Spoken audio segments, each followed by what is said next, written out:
Good morning and welcome to another Seize the Day. Trust you guys are waking up feeling refreshed and ready to begin this new day. Today's Tuesday, March 11th, and we get this opportunity to spend this morning together. So I trust that you're waking up and ready to seize the day. We are in a brief period before we're going to start our New Testament study on Casket Empty. So we have about a week or two for the groups to form, for people to get all of their needed materials. You can turn to bethanychurch.com and click on there, and you can find all the resources from our past study and all the resources that we're going to be accumulating for the study on the New Testament. Or you can go directly to Amazon and you could buy the material there, or even at casketempty.com. We have on Sunday mornings the material available at the end of the services. But if you're watching online and you would like to participate, then you'd like to get the at least get the New Testament timeline and the Bible study guide. The Bible study guide will give you questions and it'll follow a format of a 14-week period, and we'll be able to then begin to look at those together. The material is guided so that we will go through 5 aspects. We've started Casket, right? The first part of this program, where this is an acronym, right? Creation, Abraham, Sinai, Kings, Exile, Temple. And now we're going to begin a period of expectations, the Messiah, Pentecost, the teachings, and yet to come. And so under those categories, we begin to look at our entire New Testament for this singular theme that God is bringing throughout the scriptures. So I thought that in this interim period, as we're getting ready to move forward, it'd be great to spend a little bit of time in a book called Malachi. Last book of the Old Testament, it will be about 400 years before Matthew begins to tell us the story of the Messiah that is coming. And we get to learn all about Jesus, his ministry, his work, and how that helped to formulate the beginnings of the early church.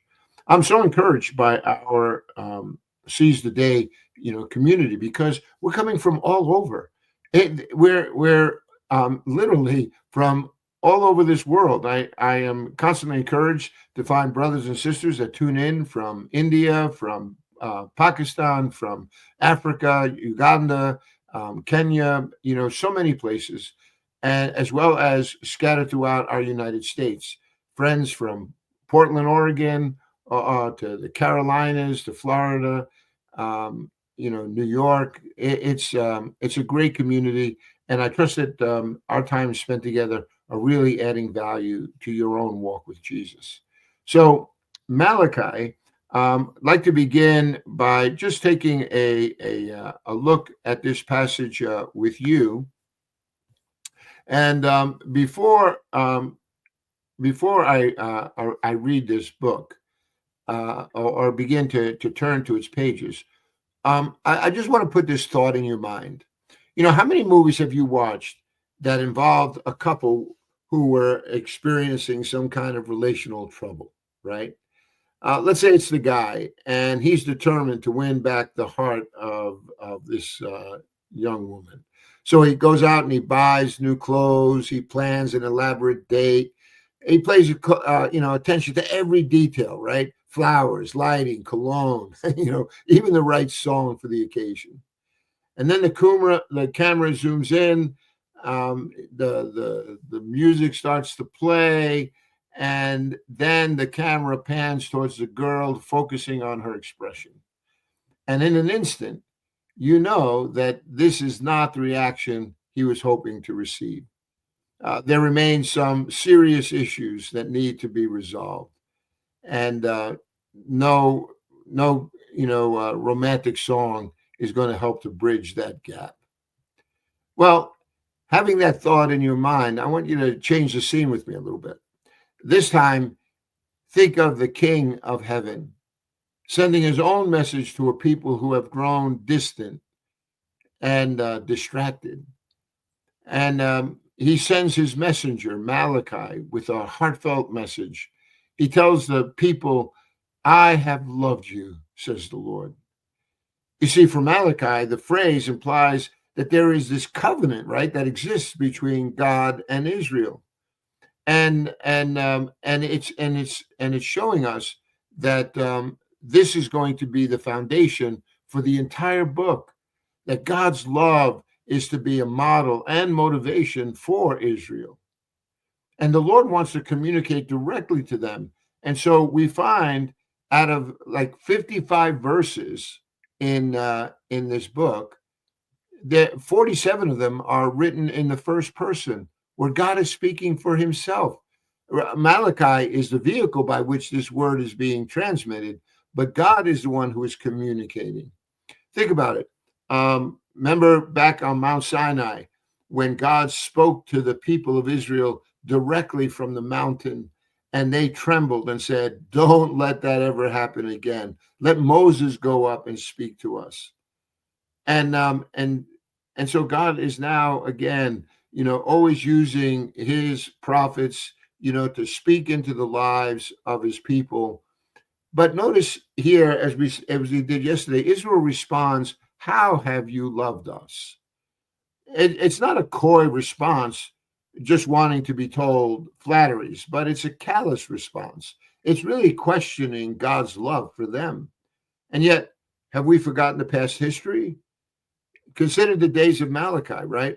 Babylonia has been destroyed. Babylonia destroyed Jerusalem and Solomon's temple. It's been a period of 70 years under Persian rule. After this period of 70 years, Persia now rules and leads the exiled Jews back to Jerusalem. Due to their captivity, commerce, trade are slow in starting. They have no military presence. And after a number of starts and stops, they finally finish the reconstruction of the temple. Nehemiah has now rebuilt the broken walls surrounding Jerusalem, and the people begin to experience some success under the leadership of Nehemiah and the prophets of Haggai and Zechariah.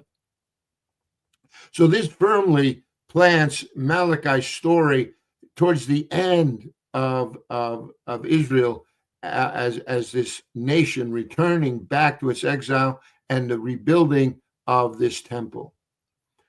And so they anticipate the fulfillment of God's promise to prosper them in this land. And yet what we find is they experience less than what was promised. Financially, it's a hard go. Spiritually, it seems like the people are not quite warming up, right? Nationally, they're still under the oppression of Persia. The land is not their own anymore. And so what happens is they decide they just are going to continue to just take matters in their own hands. And we read about that. They've lost something of their love for God. I think about this sense of loss, and it's not something trivial. If you've ever lost a loved one, someone really close to you, I know someone close to me now who actually lost, two of their pets that they have known since they were puppies. And, so much of their life, everyday routine was surrounding, their pets, and now they're gone. And you could just see in her face, how much she misses them. And it's that much more, keen when you lose a loved one. I'll never forget a poem that I read by a woman named Edna Millay, and she wrote this poem called "Ashes of Life," and I felt it was true to life, but just so heartbreaking. thinking back on a loss in her own life, she says, "Love has gone and left me, and the days are all alike. Eat I must, sleep I will, and would that night were here. But oh, to lie awake and hear the slow hours strike, would that it were day again with twilight near. Love has gone and left me. I don't know what to do. This or that, or what you will, is all the same to me. But all the things that I begin, I leave before I'm through. There's little use in anything as far as I can see. Love has gone and left me. And the neighbors knock and borrow, and life goes on forever like the gnawing of a mouse. And tomorrow, and tomorrow, and tomorrow, and tomorrow, there's this little street and this little house. Yeah, it's a hard thing to be in this place where love has gone and left you. And so when God says, "But I have loved you," they question God's love. And God gives them an unexpected answer. He refers them to a history lesson. He reminds them of his covenant and his grace. He reminds them of a promise and his commitment to fulfill it. You know, he tells them that that God is going to take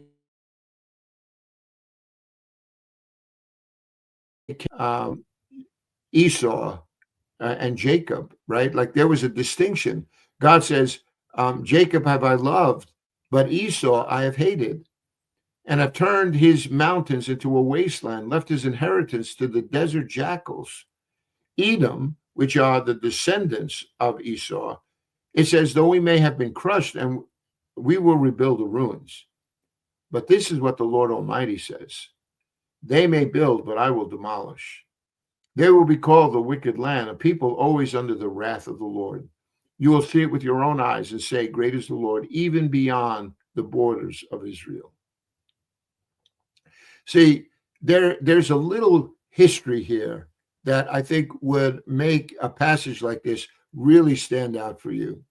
So I want you to look at Jeremiah chapter 28. And I want to read just a few passages to you. So look at Jeremiah chapter 28, verses 8 through 14. It says, therefore the Lord Almighty says this: because you have not listened to my words, I will summon all the peoples of the north and my servant Nebuchadnezzar, king of Babylon, declares the Lord, and I will bring them against this land and its inhabitants, and against all the surrounding nations. I will completely destroy them, and make them an object of horror and scorn, and an everlasting ruin. I will banish from them the sounds of joy and gladness, the voices of bridegroom and bride, the sound of millstones and the light of the lamp. This whole country will become a desolate wasteland, and these nations will serve the king of Babylon 70 years. But when the 70 years are fulfilled, I will punish the king of Babylon and his nation, the land of the Babylonians, for their guilt, and will make it desolate forever. I will bring upon that land all the things I have spoken against it, all that are written in this book and prophesied by Jeremiah against all the nations. They themselves will be enslaved by many nations and great kings. I will repay them according to their deeds and the work of their hands. And then here's the kicker. In verse 21, he adds Edom, Moab, Ammon. See, those were all of those, nations that were on the west side of the Jordan River. The Edom was, as we saw, on the bottom of the Dead Sea, and then Moab was a country, and then Ammon above them. So here in Jeremiah, God was predicting, right, prophesying that this 70 year of captivity would take place under Babylon, but that Babylon would be repaid, as well as all of those nations that rose up against Israel during this period of time. And that included Edom, the descendants of Esau. But here's another one. I want you to take a look at this passage here. This is a passage probably in a book that you haven't maybe found this much in common. So I'd like for you to just take a look at this. This is a passage in a book called Obadiah. And so I'm going to put it back up on the screen. So in the book of Obadiah, I want you to look at verses 10 through 18. These are really instructive because this Old Testament book is focused in on Edom, on the descendants of Jacob, on the descendants of Esau, Jacob's brother, right? So for those of you watching, maybe I don't want to get anybody confused, right? You had Abraham, who was promised a son, Isaac. Isaac had a son named Jacob and Esau, twins. But Esau lived his life in rebellion against the things of God. Jacob had 12 sons, and they would become the 12 tribes of Israel, eventually this nation that God called under Moses. But Esau had this terrible past. So Obadiah speaks of that. Verse 10, it says, because of the violence against your brother Jacob, you will be covered with shame. You will be destroyed forever. On the day you stood aloof, while strangers carried off his wealth and foreigners entered his gates and cast lots for Jerusalem, you were like one of them. You see, so when you read in Malachi, Jacob have I loved, Esau have I hated, and that Esau may say, well, we're going to rebuild, but God says you will never rebuild. Why? Because they have demonstrated such a hatred towards God and his people that God has brought judgment upon them. That's why here in Obadiah, this is what it's speaking to. It's talking about how Edom, the descendants of Esau, they rose up against Israel at a time when Babylon and everyone was coming against them. He says, on the day you stood aloof while strangers carried off his wealth and foreigners entered his gates and cast lots for Jerusalem, you were like one of them. You should not look down on your brother in the day of his misfortune, nor rejoice over the people of Judah in the day of their destruction, nor boast so much in the day of their trouble. You should not march through the gates of my people in the day of their disaster, nor look down on them in their calamity in the day of their disaster, nor seize their wealth in the day of their disaster. You should not wait at the crossroads to cut down their fugitives, nor hand over their survivors in the day of their trouble. Do you see what's going on here?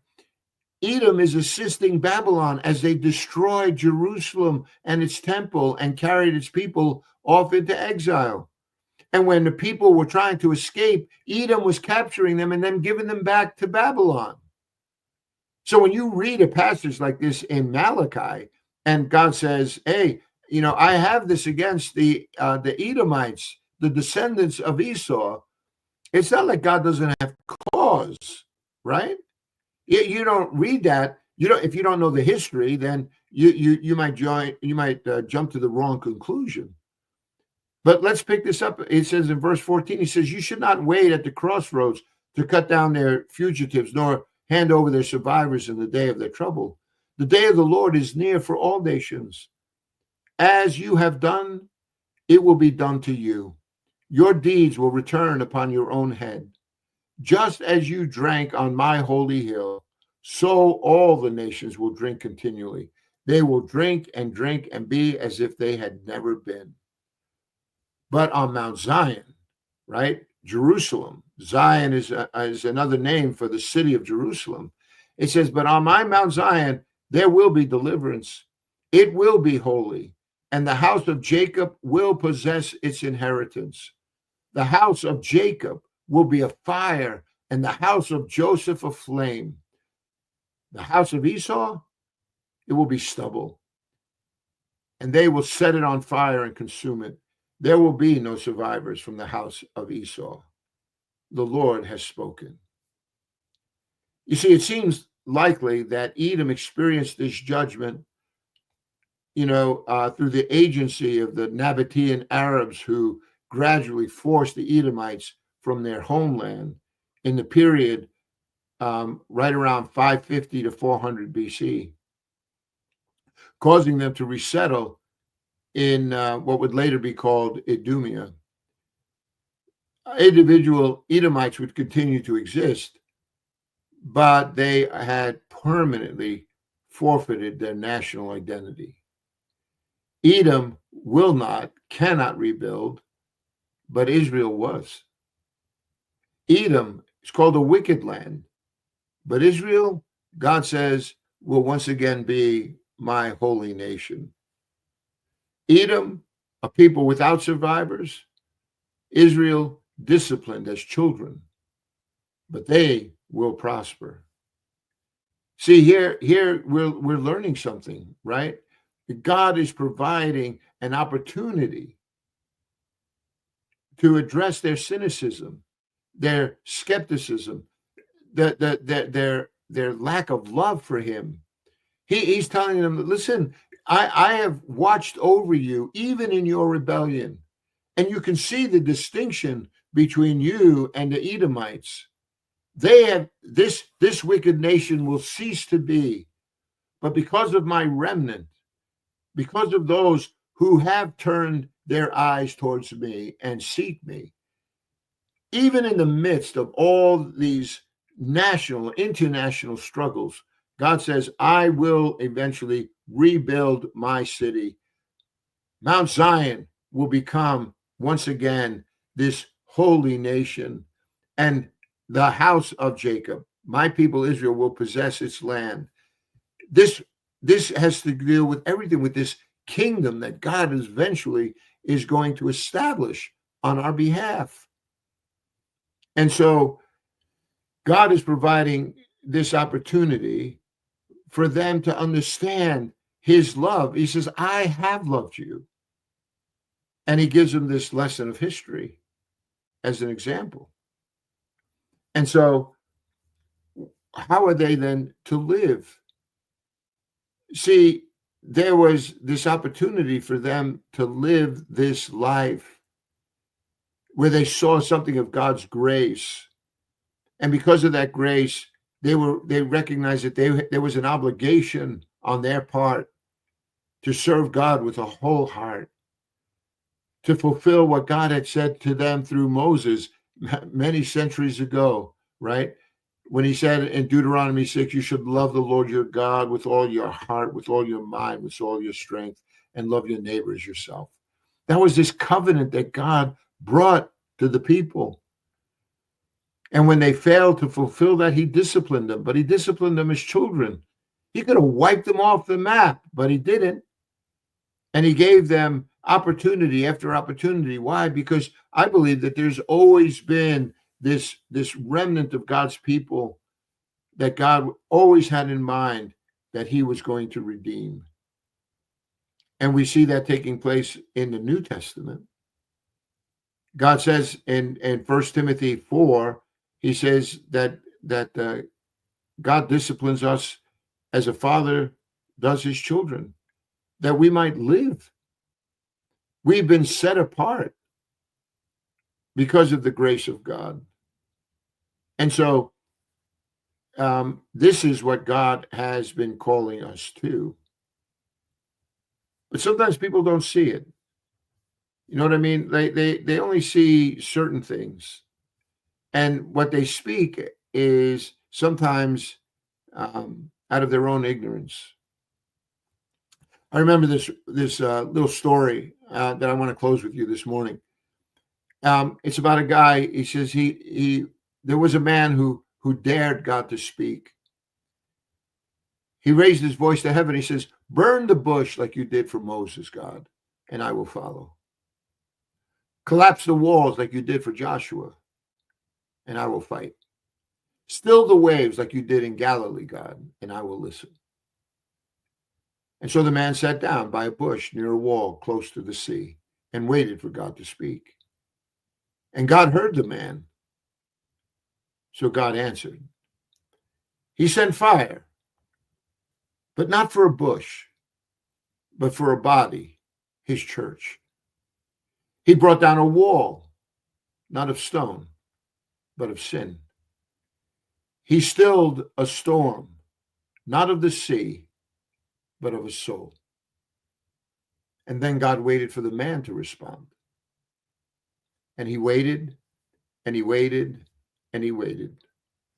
But because the man was looking at bushes and not hearts, walls and not lives, seas and not souls, he decided God had done nothing. And finally, he looked to God and says, "Have you lost your power?" And God looked at him and said, "Have you lost your hearing?" See, God has not lost his power. Pray that we never lose our hearing. Let's live as God's people, a people marked out by grace, fulfilling our obligation to live a life worthy of his calling, disciplined in all of our efforts, and a people that are set apart to reflect his glory. My friends, this is what it means to really love God and to love your neighbor as yourself.